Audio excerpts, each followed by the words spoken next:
प्रिय बंधु नमस्कार। Church of Christ union church Bhubaneswar आनुकूल्य प्रसारित विशेष कार्यक्रम प्रात ज्योति को आपण को स्वागत करुच्ची। आपण नियमित यह कार्यक्रम देखुंट एवं ईश्वर ठारू आशीर्वाद प्राप्त होती। आमने से ईश्वर को धन्यवाद दो, आपण को मध्य धन्यवाद जनाऊँ। आपण को निकट में एति आम मान अनुरोध यही कार्यक्रम को आपण लाइक कर सब्सक्राइब कर किंतु हो पारे शेयर करना पर्यंत बंधु मान निकट में शेयर करंतु, से माने मध्य आशीर्वाद प्राप्त हेबे।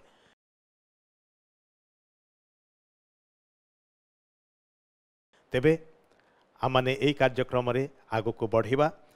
आमने गत थर जो प्रसंग नहीं के आलोचना करिथिलु निमंत्रण उपरे, परमेश्वर निमंत्रण करंती आपण को मते समस्त को निमंत्रण करंती। गत थर आमने चिंता करिथिलु से पापी मानू मध्य निमंत्रण करंती, जो माने निजर पापर बोझरे भाराक्रांत अटंती, जो माने आउ सीधा सड़क चली पारती ना, समाज रे मुंड टेकी चली पारती ना, से प्रकार लोक मान मध्य से निमंत्रण करंती आ कहंती तुमर जीवन को सजाड़बार निमंते मु उपस्थित अच्छी आस बोली से कहंती। आज आम से प्रसंग रे आउ टिके आगु को बढ़िबा।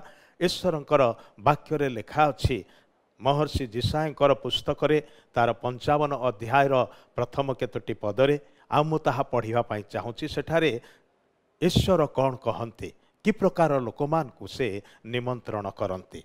लेखा अछि, हे तृषित लोक सकल तुम्भे माने जल निकट को आस, पुणी जार किछि अर्थ नाही से आसु।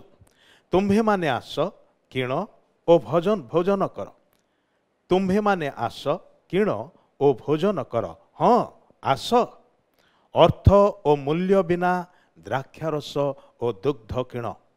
अखाद्य द्रव्य निमंते तुम्हें माने काहींकि रूपा व्यय करुअछ, ओ जहा तृप्तिकर नुहे तही पाई काहींकि तुम्हें माने परिश्रम करुअछ। मनोयोग करी आंभर कथा शुण, ओ उत्तम द्रव्य भोजन कर, ओ पुष्टिकर द्रव्य रे तुम्हमानकर प्राण को संतुष्ट हवा को दियो। कर्ण डेर ओ आंभ निकट को आस, शुण तहिरे तुम्भमानकर प्राण बंचिब। पुणी आंभे तुम्भमान सहित एक नित्य स्थायी नियम अर्थात दाऊदंक प्रति निश्चित दया स्थिर करिबा। एठारे से कि प्रकार लोक मान को निमंत्रण करुअछंती, डाकु अछंती। से कहउछंती जो मानकर अर्थ नाही, जो माने निजको दरिद्र दिनहीन बोली मने करंती, जो माने मो द्वारा किछि हेई पारिबो नाही, मो कोनोसी कामर नाही, मते केही भल पाउ नाहंती, मते केही मान्य देउ नाहंती, ए प्रकार अवस्थारे जो माने निजको देखंती एवं अन्य मान को दृष्टि रे जो माने निनुकृत अटंती, से प्रकार लोक मान को ईश्वर कहउछंती तुमे आस। तुमे सही अवस्थारे रहिकी निराशा मध्य को काहेकि जाउछ, सही अवस्थारे रहिकी निरुत्साहित जीवन काहेकि काटुछ। आस मु तुम मान को साहाय्य करी। से कहले जमती तृषित जल निकट को आसे। आउ खरा दिन समय विशेष करिके जेतेबेले आम मान को बहुत शोष हुए, आम माने ठंडा पानी खोजु, ठंडा पानी पाइले केते खुशी हो जाओ। ईश्वर कहउछंती तुम्हे माने आस, कारण तांको ठारे जीवनर जल अछि। से जीवनर प्रकृत तृषा को निवारण करिया पाए समर्थ अटंती।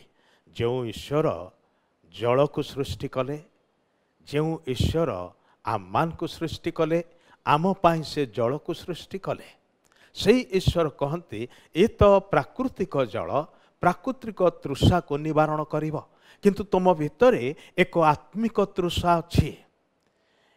भितरे तुममानकर हृदय मध्यरे एपरि एक तृषा अछि जहा जगतर कौनसी विषय ताहा निवारण करि पारिबो नाही। जगतर क्षणिक सुख दौथवा कौन सी प्रकार चकमक विषय तुमको साहाय्य करि पारिबो नाही। सेथिपाई आस, मोठारे जीवनर जल अछि। कहयाकु गले से ही जीवनर उत्स अटंती। ताहांकर प्राणवायु आपणक ठारे मोठारे प्रवाहित हेउछि। प्रिय बंधु, आपण से जीवनर जल पाइबा पाई इच्छुक कि आग्रही कि आज भी ईश्वर अपेक्षारे अछंती। आपण ताहांक निकट को आसंतु, ଆଉ ତାହାଙ୍କଠାରେ ବିଶ୍ୱାସ କରନ୍ତୁ। ତାହାଙ୍କୁ କୁହନ୍ତୁ, ହେ ପ୍ରଭୁ, ମୋର ଏ ଶୋଚନୀୟ ଅବସ୍ଥାର ସହିତ ମୁଁ ତୁମ କତିକି ଆସିଛି। ମୁଁ ଜାଣେ ଯେ ତୁମଠାରେ ଜୀବନ ଅଛି, ତୁମଠାରେ ଜୀବନର ଜଳ ଅଛି। ତୁମେ ମୋର ଏଇ ତୃଷାକୁ ନିବାରଣ କରିପାରିବ। ପ୍ରିୟ ବନ୍ଧୁ, ସେଇ ପ୍ରଭୁ ପ୍ରେମରେ ଡାକନ୍ତି, ଆସ। ଯାହା ପାଖରେ କିଛି ନାହିଁ, ଯେ ନିଜକୁ ସମ୍ପୂର୍ଣ୍ଣ ଭାବରେ ନ୍ୟୁନୀକୃତ ବୋଲି ଭାବୁଛି, ସେ ପ୍ରକାର ବ୍ୟକ୍ତି ପାଇଁ ଭରସାର ବାକ୍ୟ ହେଉଛି, ଈଶ୍ୱର କହୁଅଛନ୍ତି, ଆସ। ତାହାଙ୍କର ନିମନ୍ତ୍ରଣକୁ ଗ୍ରହଣ କରିବା ନାହିଁ କି? ତାହାଙ୍କର ନିମନ୍ତ୍ରଣ ଅନୁସାରେ ତାଙ୍କ ନିକଟକୁ ଯିବା ନାହିଁ କି? ଆମର ନିଜର ଉପକାର ନିମନ୍ତେ ଯିବା, ଆମମାନଙ୍କର ଆତ୍ମାର ରକ୍ଷାର ନିମନ୍ତେ ଯିବା, ଆମମାନଙ୍କର ହୃଦୟକୁ ପରିଷ୍କାର କରିବା ନିମନ୍ତେ ଯିବା, ଆମମାନଙ୍କର ଜୀବନକୁ ସତେଜ, ସକ୍ରିୟ, ଶକ୍ତିଯୁକ୍ତ କରିବାର ନିମନ୍ତେ ତାହାଙ୍କ ନିକଟକୁ ଯିବା। ତାହାଙ୍କଠାରେ ଆମର ସବୁ ସମସ୍ୟାର ସମାଧାନ ଅଛି। ତାହାଙ୍କଠାରେ ଆମର ପ୍ରତିଟି ପ୍ରଶ୍ନର ଉତ୍ତର ଅଛି। ଆଉ ସେ ଆପଣଙ୍କୁ ଆଉ ମୋତେ ପ୍ରେମ କରନ୍ତି। ଆମମାନଙ୍କୁ ସେ ପ୍ରେମ କରୁଥିବାରୁ ଆପଣାର ଜୀବନ ଦେଇକି ସେ ଆମମାନଙ୍କୁ କିଣି ଅଛନ୍ତି। 2000 ବର୍ଷ ତଳେ ପ୍ରଭୁ ଯୀଶୁ ନାମରେ ଈଶ୍ୱର, ସ୍ୱୟଂ ଈଶ୍ୱର ଏ ଧରାପୃଷ୍ଠକୁ ମଣିଷ ରୂପରେ ଆସିଲେ।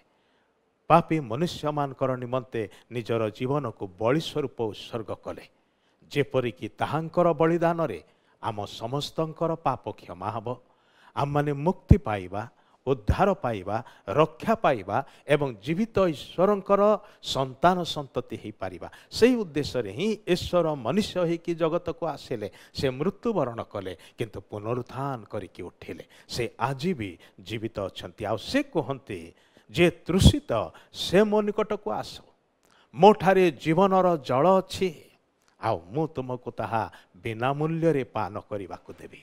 ପ୍ରିୟ ବନ୍ଧୁ, ଆଜି ତାହାଙ୍କର ନିକଟକୁ ଆସିବା କି? ଆସନ୍ତୁ, ଆମମାନେ ତାହାଙ୍କ ଚରଣ ତଳେ ନିଜକୁ ସମର୍ପଣ କରିବା।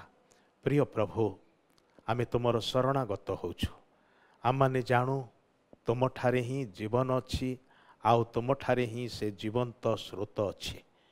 ଯେ ତୁମ ନିକଟକୁ ଆସେ, ସେ ସେଇ ଜୀବନର ଜଳ ପିଏ ଏବଂ ସେ ଆଉ କେବେ ବି ତୃଷିତ ହୁଏ ନାହିଁ। ଜଗତରେ ଏପରି କୌଣସି ବିଷୟ ନାହିଁ ଏହି ତୃଷାକୁ ନିବାରଣ କରିବା ପାଇଁ, କିନ୍ତୁ ତୁମେ ତାହା ବିନା ମୂଲ୍ୟରେ ଦେବା ପାଇଁ ଚାହୁଁଅଛ। ସେଥିପାଇଁ ତୁମେ ଆମମାନଙ୍କୁ ଡାକୁଅଛ। ହେ ପ୍ରଭୁ, ଆମେ ତୁମର ଧନ୍ୟବାଦ କରୁଛୁ। ଆଜି ବିଶ୍ୱାସରେ ସେ ଜୀବନର ଜଳକୁ ଗ୍ରହଣ କରୁଅଛୁ। ପ୍ରତ୍ୟେକଙ୍କୁ ଆଶୀର୍ବାଦ କର। ଏହି ସାମାନ୍ୟ ପ୍ରାର୍ଥନା ନିବେଦନ ପରିତ୍ରାଣକର୍ତ୍ତା ପ୍ରଭୁ ଯୀଶୁ ଖ୍ରୀଷ୍ଟଙ୍କ ନାମରେ ଉତ୍ସର୍ଗ କରୁଅଛୁ। ଆମେନ୍। ଏତେବେଳେ ପିତା ଈଶ୍ୱରଙ୍କର ଗଭୀର ପ୍ରେମ, ପ୍ରଭୁ ଯୀଶୁ ଖ୍ରୀଷ୍ଟଙ୍କର ଅସୀମ ଅନୁଗ୍ରହ ଓ ଦୟା, ପବିତ୍ର ଆତ୍ମାଙ୍କର ଚିରନ୍ତନ ଶାନ୍ତି, ଶକ୍ତି, ସୁମଧୁର ସହଭାଗିତା, ଶିକ୍ଷା ଓ ଚେତନା ଏବେ ପୁଣି ସଦାବେଳେ ଆମମାନଙ୍କର ପ୍ରତ୍ୟେକଙ୍କ ସହିତରେ, ସାରା ବିଶ୍ୱରେ ଥିବା ଖ୍ରୀଷ୍ଟାଶ୍ରିତ ପ୍ରତ୍ୟେକ ଭାଇ ଭଉଣୀଙ୍କ ସଙ୍ଗରେ ରହି ସାହାଯ୍ୟ ଓ ଉପକାର କରନ୍ତୁ। ଆମେନ୍। ବହୁତ ବହୁତ ଧନ୍ୟବାଦ। ପ୍ରଭୁ ଆପଣଙ୍କୁ ଆଶୀର୍ବାଦ କରନ୍ତୁ।